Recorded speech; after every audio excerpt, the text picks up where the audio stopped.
Қайырлы күн достар, бүгінгі рецепт безе жасау. Ол үшін бізге 2 жұмыртқаның ақуызы қажет болады.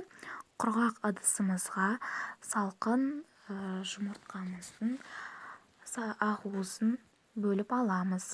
Ескерте кететін жағдай, ешқандай да сарыуыз түсіп кетпеу керек, және миксерімізде ыдысымызда өте құрғақ болуы қажет. Тағы бір лайфхак, ол 24 сағат кемінде тоңазытқышта салқын болып тұру керек жұмыртқамыз. Ақуызды миксерлейміз. Миксердің ең төменгі жылдамдығынан жоғарғы жылдамдыққа дейін. Бізде 63 грамм шыққандықтан, енді қант ұнтағын 2 есе көбейтіп 126 грамм етіп қосамыз.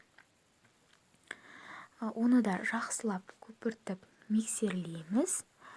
Өзінің формасын ұстайтындай, ағып кетпейтіндей, қою, сондай көлемді болуы қажет.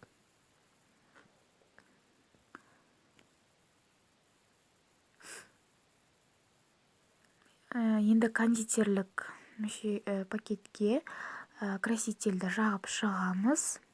Бұл міндетті емес, немесе өз қалауларыңызша әртүрлі түстерге боясаңыздар да болады. Енді пергамент қағазын төсеп, қалаған формаңызда құйып шығасыз. Бейнеде. Менде қателік, мен насадканы дұрыс таңдамаппын, сондықтан менде әдемі гүлдер немесе узорлар дұрыс шыққан жоқ.